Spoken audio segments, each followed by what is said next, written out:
So the neat thing is the difference between the diagonal players and the horizontal players. Diagonal players will actually add the tilts into their motion, and we can see that that club, gets down to the ground partly because of the way that I'm adding tilts into the motion.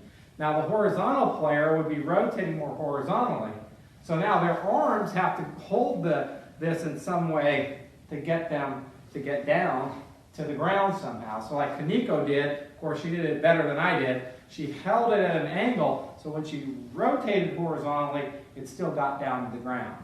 But she felt like she was rotating in a more level feeling to her. I actually feel like I rotate adding the tilts, which allows me to get the club down to the ground.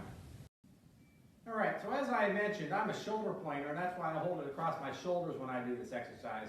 What we found is shoulder planers actually will be able to go the fastest when they hold it across their shoulders.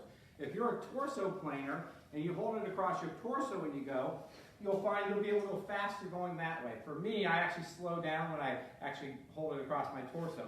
And then when I hold it across my hips and I try to go fast, it's even harder for me to go fast, and I jump and I lose balance and all sorts of things go all haywire. So we want to make sure that we tailor it to the mode that fits you. Okay, so you're holding it in the torso planers, location right now. Like I hold it up on the chest, you hold it in the torso plane. Give me 4 horizontal feeling torso plane speed.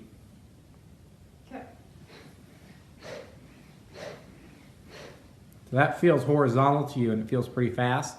Yes. Okay, now add the tilts in. Give me some diagonals and only give me, if you can only do 2 or 3 or 4, that's okay.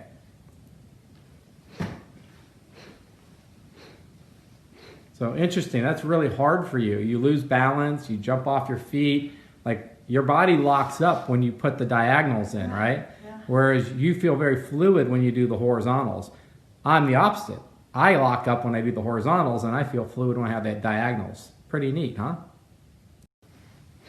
All right, so now people ask, if you're a horizontal player, how do you get the club to the ground, right?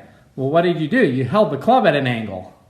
But then you rotated what felt horizontal to you. Now, when we say horizontal, we don't mean horizontal to the ground. We mean horizontal to your posture, right? Like rotating to your posture. There you go. So you're allowing the arms to hold the club at an angle that gets the club to the ground, even though your body feels like it's turning more level. Is that correct? Yeah. All right, go ahead. So give us the torso plane horizontal 4 times.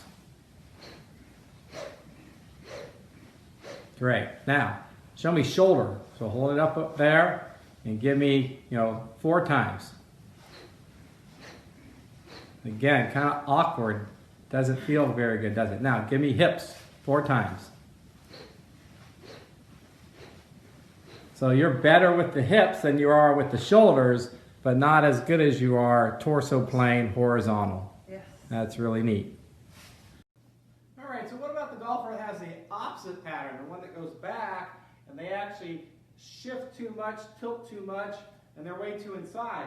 Well, this golfer can actually see what's going on with this as well. They can see they're not getting that ball back out in front of them, and they're not actually, if you want to use the phrase, planing it very well, well, this gives them a very good visual so they can see it. So that golfer that's sort of used to sliding and dumping it and getting stuck behind, they can actually practice getting that right shoulder a little higher so they can see that ball coming around and being delivered on plane a little better. If I'm a golfer who struggles with rotating, keeping that right shoulder too high, getting out and over it, I can use this to help me get a visualization of what I need to do better. So I can go ahead and wind up to the top. I can actually add my pressure shift in there, start to unwind, and I can see how it's unwinding from the inside and into that impact position I want.